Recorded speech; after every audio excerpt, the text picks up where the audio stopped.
Bueno, ahí estamos. Entonces les decía, vamos a hacer la unidad 6 de pruebas de precipitación, y estas pruebitas, no sé si se acuerdan, al principio, cuando empezamos a cursar, hablamos que las pruebas inmunológicas, las pruebas las inmunoserológicas, pueden ser o de interacción primaria o de interacción secundaria. ¿Sí? Ustedes más en el examen tenían una preguntita que tenían que ver con cuáles eran las condiciones o las características de una interacción primaria y una interacción secundaria. Hasta ahora, hasta antes del examen, estuvimos viendo interacciones primarias, ¿sí? Que eran aquellas interacciones donde no podíamos ver el producto que se formaba después de que reaccionaba o que interaccionaba un anticuerpo y un antígeno. No era visible ese producto y lo visibilizábamos de alguna manera, como por ejemplo, adosando o conjugando un anticuerpo a una enzima, a un radioisótopo o a un fluorocromo. ¿Sí? Esa era la interacción primaria. Ahora vamos a empezar con técnicas que son de interacción secundaria. Es decir, que son técnicas inmunológicas donde la reacción entre el antígeno y el anticuerpo produce un compuesto, un producto, ¿sí? Obtiene un producto visible, algo que podemos ver a simple vista. No necesitamos agregarle más nada. Si se produce esa interacción en las condiciones adecuadas, lo que vemos es un producto visible. Y digo las condiciones adecuadas porque las condiciones acá son muy importantes. ¿Sí? ¿Se acuerdan que la interacción primaria no influía mucho, ni la temperatura, ni la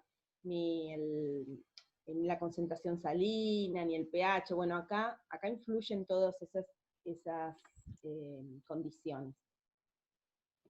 Todos me siguen, ¿no? Porque los veo tipo así, duritos tipo fotito. ¿Todos me siguen? Sí, lo sé. Sí, pónganme un dedito, profe. aunque sea, vieron que Sí, está el dedito, así que me ponen un dedito. ¿Qué tal Franco? Lo veo ahí, que llegó también recién. Bueno, les contaba, hay dos grandes grupos de pruebas que son de interacción secundaria, ¿sí? Unas son las pruebas de precipitación, que son esta unidad que vamos a ver ahora, y otras son las pruebas de aglutinación. ¿Cuál es la diferencia entre estos? Vamos a decir cuáles son primero las similitudes entre estos dos tipos de pruebas. Es eso que yo les decía, que hay un producto visible, y eso se da porque vieron que el anticuerpo tiene más de un sitio de unión, ¿sí? O sea, no solamente se une, ¿se acuerdan que el anticuerpo lo poníamos como lo ejemplificábamos, lo esquematizábamos como si fuera una Y, tenía era bivalente, tenía sus dos sitios de unión. Y eso hace que se pueda unir con los antígenos, con las moléculas de los antígenos, formando como redes, ¿sí? Formando como complejos. Y esos complejos terminan siendo más pesados, y entonces se van al fondo, o sea, precipitan. ¿Está bien? Ahora, ¿de qué depende que sea de precipitación o de aglutinación? Bueno, depende fundamentalmente de la naturaleza, de la característica que tenga el antígeno. Si el antígeno es una sustancia que está soluble, es decir, es por ejemplo un compuesto como si fuera una proteína, un compuesto muy pequeño que está solubilizado en el suero, por ejemplo, o en el solvente en el que estemos trabajando, o en la muestra en la que estemos trabajando, o sea, está soluble. Entonces, cuando se produzca esta reacción, esta interacción secundaria con el anticuerpo, el producto va a ser un precipitado. ¿Por qué? Porque eso que estaba soluble, al juntarse con el anticuerpo y al producir un complejo muy pesado, se va al fondo. O sea, me cambia de tener una solución, no sé si se acuerdan de química, una solución, o sea, donde yo no veo fases, a cuando se precipita a tener dos fases. ¿Sí? O sea que para que después precipite, necesitó previamente haber estado soluble. ¿sí? ¿Está bien? Entonces tiene que ser un antígeno que sea un antígeno soluble. Ahora, también podemos tener antígenos que tienen forma de partícula, ¿sí? Antígenos particulados. Los antígenos particulados, los que tienen forma de partícula, son generalmente células, como los glóbulos rojos, como las bacterias, ¿sí? Ese tipo de antígenos que ya son suficientemente grandes y ya no son solubles, sino que se separan de su solvente, cuando interaccionan con un anticuerpo, produce una interacción secundaria, lo que hace es que hace que todas esas partículas, esas células se pegoteen, por decirlo de alguna manera, se junten, se unan, se agrupen, ¿sí? O sea, se aglutinen. Y entonces tenemos de aglutinación. Entonces, las técnicas de precipitación y las de aglutinación, ambas son de interacción secundaria, ¿sí? En las dos vemos un producto visible, pero vamos a ver un precipitado, o sea, un depósito en el fondo en las de precipitación, cuando el antígeno es un antígeno soluble. Y vamos a ver un aglutinado, o sea, un aglomeramiento de células, cuando el antígeno es una partícula. ¿Sí? Eso quiero que quede bien claro, para que después no nos confundamos. Ahora vamos a empezar con las de precipitación, donde hablamos de un antígeno que es soluble. ¿Sí? Y que justamente cuando se interacciona con un anticuerpo, y se forma toda esa red, se forma un precipitado visible. Voy a compartir las diapos, así vamos viendo con las diapos. Bueno. Párenme si tienen alguna preguntilla. A ver, no sé si todavía hay alguien allí en el... Vamos a ver en el chat.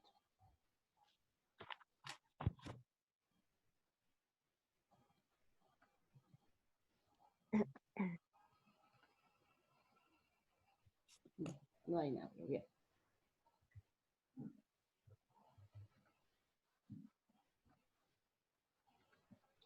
Bueno. ¿Ahí la ven, la diapo? Sí. Sí. Una pregunta, ¿ustedes la ven igual, así la ven grande o la tengo que poner en presentación? ¿Cómo la ven mejor? ¿Así o en presentación? Nunca sé. En presentación. ¿No? Ah, bueno, listo. Sí. Ahí estamos, entonces. Ahí sí.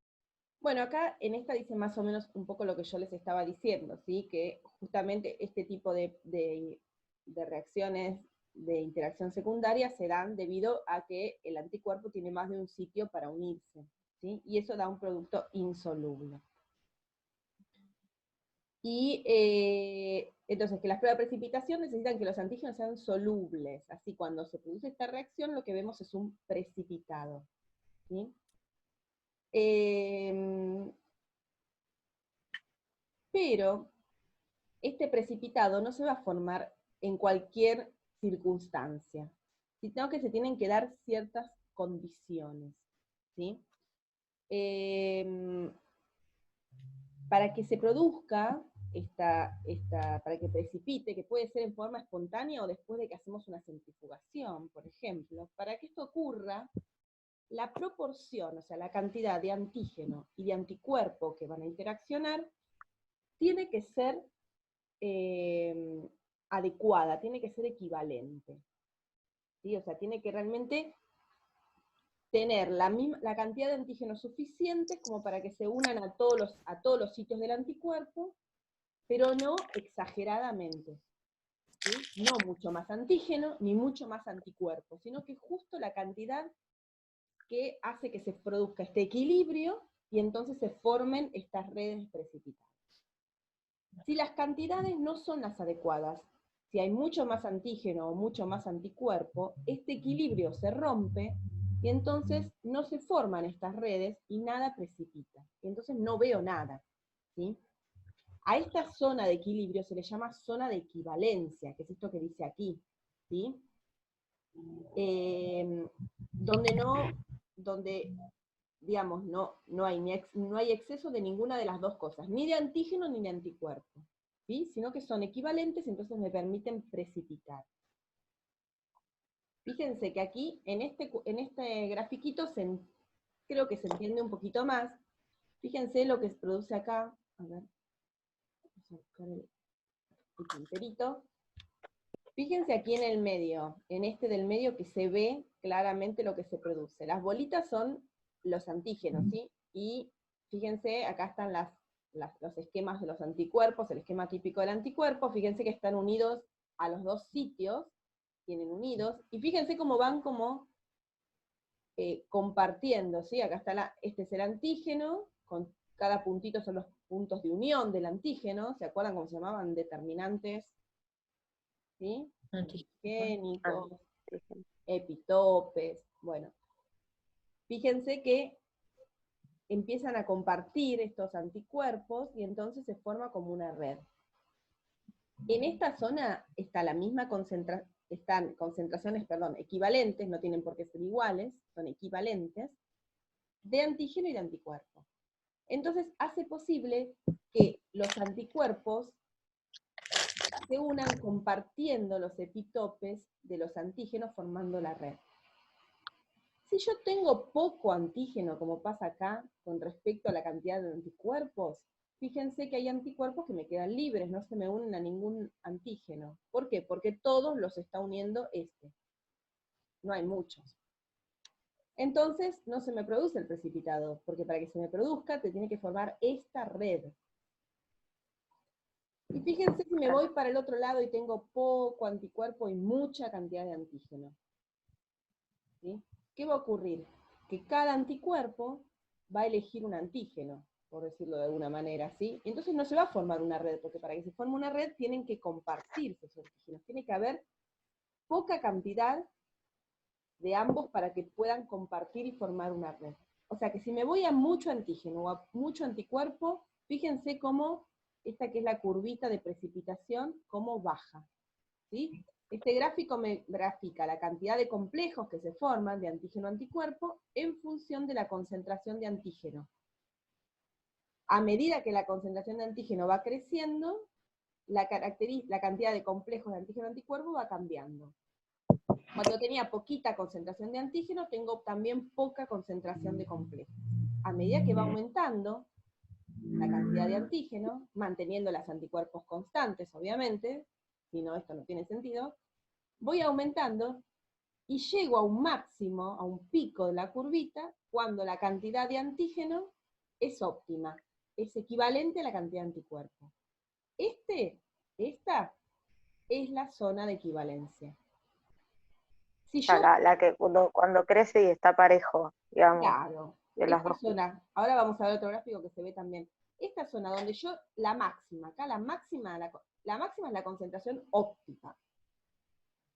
Podemos no llegar a la concentración óptima, al punto de la curva, pero tenemos toda una zona, fíjense si vamos de aquí a aquí, más o menos, donde tenemos toda esta zona que tiene una muy buena cantidad de anticuerpo y de antígeno que me permite ver un precipitado. Si después yo le sigo agregando antígeno, lo que va a ocurrir es que cada anticuerpo se va a ir con su antígeno y entonces no se me va a formar una red. Y entonces la cantidad de precipitado otra vez empieza a bajar. ¿Sí?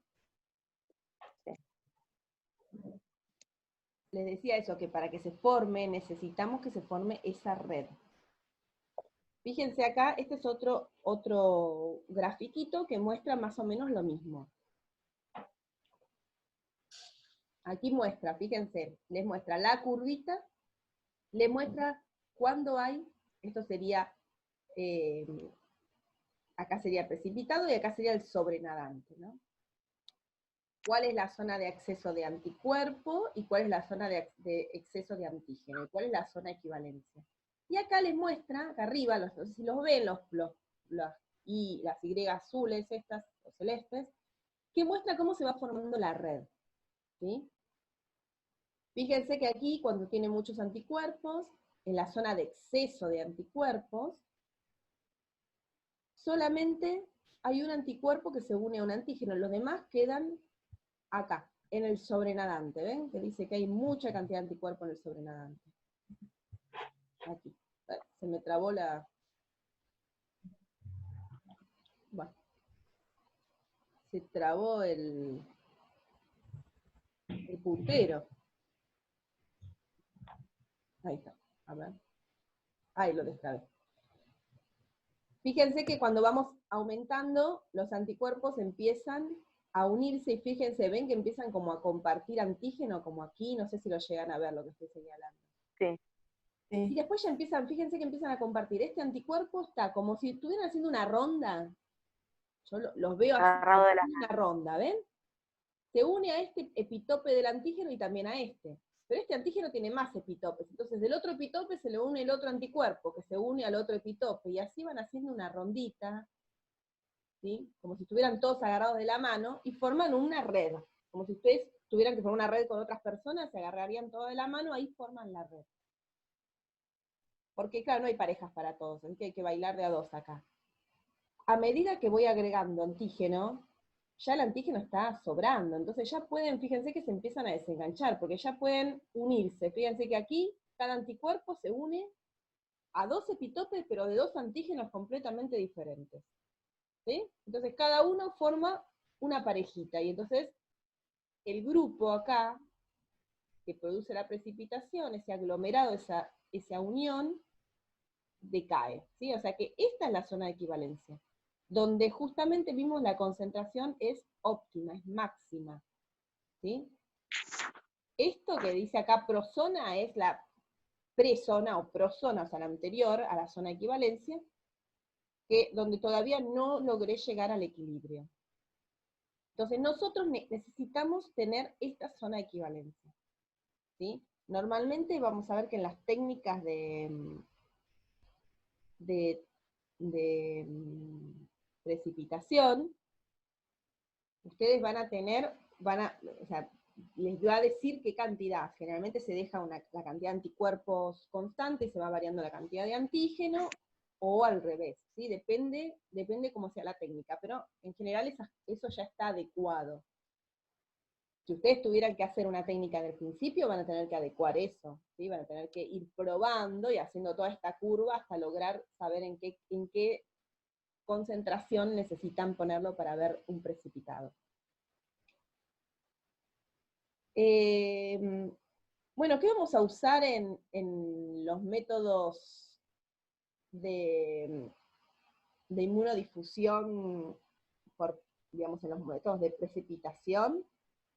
Bueno, vamos a usar generalmente, en realidad podemos usar líquidos, ¿sí? O sea, usarlo en tubo, ahora vamos a ir viendo algunos ejemplos, o podemos hacer una precipitación en un medio semisólido, como un agar, similar a un agar, es un agar en realidad, es una gelatina, ¿sí? Que tiene pequeños poros, como ustedes vieron, como el de lo que usábamos en bacterias, y esos medios gelificados, esos medios semisólidos, permiten que los antígenos o los anticuerpos que coloquemos ahí difundan hasta encontrarse en una zona, en un lugar donde las concentraciones son óptimas. Ahora vamos a ir viendo. O sea, pero lo importante es que tengan libre difusión, por eso tiene que ser o un líquido, ¿sí? O tiene que ser un semisólido. ¿Por qué? Porque yo voy a agregar antígeno y anticuerpo, y esos van a tener que difundir y encontrarse en algún momento. ¿Sí? Y encontrarse en el momento, en la concentración óptima para formar un precipitado. ¿Para Profe, qué? Sí, esto de inmunodifusión es lo de la aglutinación y precipitación. claro. O sea, lo que hacen es un método. No, pero tenía todo como separado. Claro, la inmunodifusión lo que haces es justamente lo de la precipitación, ¿sí? Justamente lo que haces es... O sea, Sí, es una prueba de interacción secundaria, sería. claro, la interacción secundaria la interacción secundaria tiene que ver con la visualizar el producto, ¿sí? En ciertas condiciones. Una forma es haciéndolo a través de los métodos de inmunodifusión. Los métodos de inmunodifusión, por ejemplo, son los de precipitación, donde yo voy a hacer que eso que era soluble, ¿se acuerdan? Como es un antígeno soluble, puede difundir junto con la solución y llegar hasta un lugar donde es atrapado, por ejemplo, por el anticuerpo, y entonces precipita. Los de aglutinación no son en general de inmunodifusión, ¿sí? Porque los de aglutinación, las células en general no difunden, ¿sí? Pero bueno, no nos metamos demasiado después vamos a ir a verlo ustedes hicieron igual algo de aglutinación. Sí, lo Han hecho lo grupo y del factor, todo eso es aglutinación. Grupo y factor hicimos. Claro, grupo y factor, no sé si hicieron BDRL y eso También. también. Todo eso son aglutinación. De precipitación no creo que hayan hecho. Pero ahora vamos a ir viendo, por ahí cuando vamos viendo las técnicas recuerdan alguna, pero no creo que hayan hecho. ¿Para qué me sirven esto? Bueno, me sirve para un montón de cosas. Me sirve, por ejemplo, para identificar si hay, o sea, hacer métodos cualitativos, identificar si hay un antígeno, para comparar entre dos antígenos, para ver si está puro o no está puro ese antígeno, para saber pesos moleculares de un antígeno, si es más grande o es más pequeño, para determinar la concentración de los anticuerpos también, o sea que lo puedo hacer cuantitativo. O sea, hay un millón de técnicas de esto. No vamos a ver todas, obviamente. Pero dentro de estas técnicas de inmunodifusión, como decíamos, donde voy a ver como resultado un precipitado, ¿sí? ¿Está bien? La inmunodifusión, entonces, es cuando yo tengo un antígeno que es soluble y esa solución de antígeno y de anticuerpo empiezan a difundir o en un medio líquido o en un medio semisólido y se encuentran en algún momento y forman un precipitado. Acá, fíjense, esta diapo tiene un cuadrito más o menos de una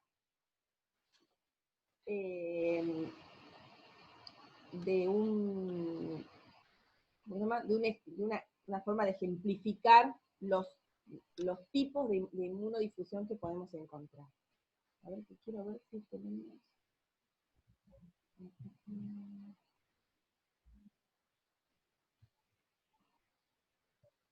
Sí, está. Bien. Voy a ver si teníamos esa diapo. No me acuerdo. Bueno, fíjense. Prestemos atención a esto porque esto vamos a ver que fundamentalmente nos vamos a manejar con la inmunodifusión en gel, y ahí vamos a tener métodos que los vamos a clasificar, ¿sí? Y los vamos a clasificar fundamentalmente si es una difusión simple, si es una difusión doble, si es en una dimensión o si es en dos dimensiones. Esta es una manera de clasificarla. Fíjense ustedes,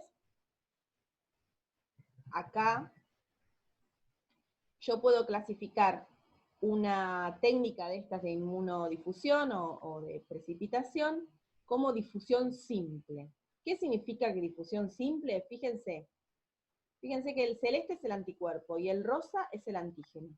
¿Cuál de los dos está difundiendo? ¿Cuál de los dos está corriéndose? El rosa. El rosa, el antígeno.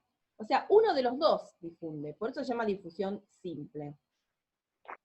Porque en realidad el anticuerpo está ocupando, en este caso, por ejemplo, todo el gel. Y el antígeno lo coloco para que sea el antígeno el que difunda hasta encontrar dentro de este gel con anticuerpo la cantidad de anticuerpo óptima para precipitar. También puedo hacerlo doble. En la difusión doble yo puedo poner un gel que sea neutro, que no esté mezclado con nada, ni con anticuerpo ni con antígeno, y voy a poner en una punta el anticuerpo y en otra punta el antígeno. Y entonces lo que va a pasar es que los dos van a difundir. Van a difundir hacia direcciones contrarias, de modo de llegar a encontrarse, ¿sí? Y va a depender de la cantidad, de la concentración de anticuerpo y de la concentración de antígeno, en qué parte de este encuentro se forma el precipitado, ¿sí? A dónde llegamos a la concentración óptima de los dos, a la zona de equivalencia. No va a producirse en cualquier lugar de este gel. Va a producirse o más cerquita del antígeno, o más cerquita del anticuerpo, o en el medio, dependiendo de la cantidad de antígeno y de anticuerpo que haya, y dónde se forme la zona de equivalencia. ¿Me siguen? Sí. ¿Sí? Sí. Ahora cuando veamos las técnicas, estos generalmente son gelcitos, van a ver que se les hace un agujerito en el gel, como si fuera con un sacabocado, ¿sí? Le hace un agujerito, chiquitito, y ahí en ese agujerito se coloca, uno pipetea y coloca el antígeno, y en el otro agujerito el anticuerpo. Y después deja que lleguen a difundirse. ¿Sí? Es muy sencillo. Después tenemos esas son las de una dimensión. ¿Por qué una dimensión? Porque en realidad van en una sola dimensión, ¿sí? En esta, en un plano, ¿sí? Van hacia una sola dirección. No corren no van ni para arriba, ni para abajo, ni para el otro costado. Van en una sola dirección. La de 2 dimensiones son las que se llaman radiales, porque en realidad hacemos como pasaba con los antibióticos, ¿se acuerdan? Ponemos en un lugarcito aquí, en un agujerito, y entonces de aquí va yéndose, va difundiendo, así como estoy marcando yo, en todas direcciones, en forma radial, ¿sí? En forma igual en todas direcciones, porque es un círculo, o sea que va a ir en todas direcciones. O sea, el antígeno va como girando tipo el reloj. No es que va girando, va difundiendo todo al mismo tiempo, todo hacia el mismo tiempo, hacia todos lados. Se iría poniendo todo rosa eso. Exactamente. Por ejemplo. Como lo de los antibióticos, como el antibiograma, ¿se acuerdan? Sí. Que poníamos el disquito antibiótico y el disquito antibiótico difundía hacia todos lados y se formaba un halo. Bueno, acá también va a difundir hacia todos lados el antígeno. ¿Sí? Entonces en algún momento se va a encontrar con el anticuerpo. Y a diferencia de acá, que vamos a ver la precipitación como una rayita, acá vamos a ver la precipitación como un círculo. Claro. En este caso, en el primero que estoy marcando, que es de 2 dimensiones, pero es difusión simple. Entonces, el anticuerpo está en el gel, y el antígeno es el que ponemos en el centro y es el que difunde. Entonces aquí solamente uno difunde, el antígeno. El otro ya está mezclado en el gel. En la difusión doble, de 2 dimensiones, en el gel no hay nada mezclado. Y lo que hago es hacer 2 agujeritos, donde coloco el anticuerpo y el antígeno. Entonces el anticuerpo y el antígeno van a difundir también en forma radial, fíjense que acá hay flechitas como en 2 direcciones, y se van a encontrar en algún momento. Acá no se va a formar un círculo, porque no hay anticuerpo en todos lados, lo que se va a formar es como una media luna, para un lado o para el otro, porque se van a donde se encuentren. Imagínense que si se encuentran aquí, se va a formar se va a formar una rayita acá en el medio o una media luna.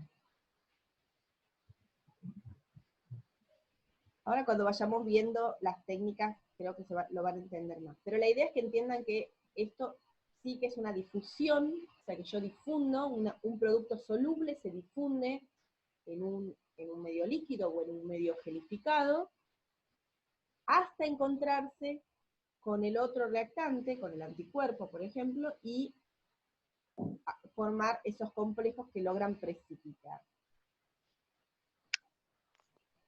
Siempre para esto necesito mantener, para cualquiera de las técnicas necesito mantener constante la concentración de uno de los dos. Por ejemplo, mantengo constante la cantidad de anticuerpo y voy variando la cantidad de antígeno. ¿Sí? Y entonces voy a ver precipitados de diferente masa, ¿sí? Esto es un poquito lo que yo les decía antes, que si yo tengo exceso de anticuerpos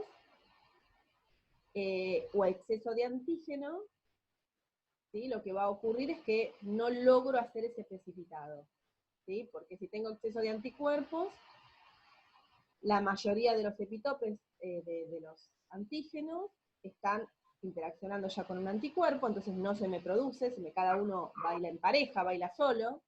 Y si tengo exceso de antígeno, están todos saturados los anticuerpos con los antígenos, entonces tampoco se me va a formar esa red.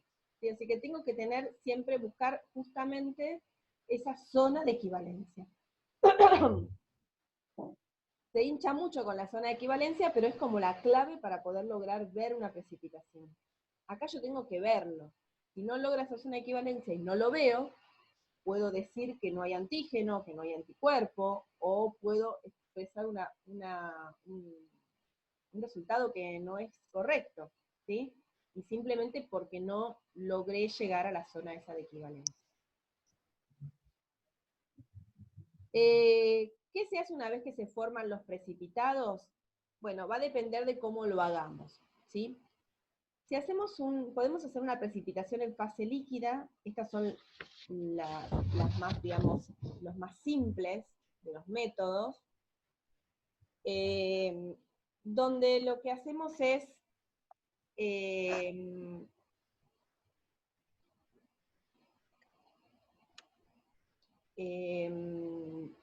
hacer todo en un mismo tubo con medio líquido, pero luego para poder separar el precipitado del resto de la solución tenemos que hacer una centrifugación, ¿sí? Entonces cuando centrifugamos nos aparece el precipitado, se vuelca el sobrenadante, se lava ese precipitado, ¿sí? Y ahí se hace lo que se pueden cuantificar, ¿sí? Se pueden medir antígenos o anticuerpos, ¿sí? Estas técnicas en fase líquida, como dice acá, puede ser cualitativa o cuantitativa, ¿sí? Depende de lo que yo quiera, hay millones de técnicas, tanto cuantitativas como cualitativas. Esto si hacemos en fase líquida, es decir, todo líquido, en tubo. También podemos hacer en fase semisólida, como yo les decía, donde utilizamos geles, donde utilizamos agar o gelatina, ¿sí? De modo que difundan, ¿sí? Hagan una inmunodifusión. Y entonces los precipitados ya no vamos a tener que centrifugar para verlos, sino que los vamos a ver en el mismo gel, vamos a ver como unas banditas, como unas linitas blancas, ¿sí? Que nos indican que hay precipitación. Por eso no sé si alguna vez ustedes lo hicieron. ¿Sí? O sea, la precipitación es diferente en diferentes métodos. Si hablamos de métodos en fase líquida, entonces vamos a ver un precipitado como es común que veamos en un tubo, ¿sí? Cuando se centrifuga. Si lo hacemos en fase semisólida, lo que vamos a ver son banditas en el gel. En el gel transparente vamos a ver una bandita blanca, ¿sí? Bien nítida, que nos está indicando que ahí se produjo la precipitación. Nos queda menos de un minuto, si se termina, nos volvemos a encontrar, ¿sí? Vamos a empezar a ver un poquito las técnicas, ¿sí? De precipitación en fase semisólida, ¿sí? De la de fase líquida no nos vamos a ocupar demasiado, vamos a hacer la de fase semisólida, ¿sí? Yo lo que no entiendo, profe, Sí. es para qué, porque hay 1.000.000, y digo, ¿para qué se usa? O sea, ¿cómo agarras y decís, ay, lo voy a usar para hacer tal cosa? Y bueno, no sé, tal depende, estudio. cada técnica, ahora vamos a ver, cada técnica tiene una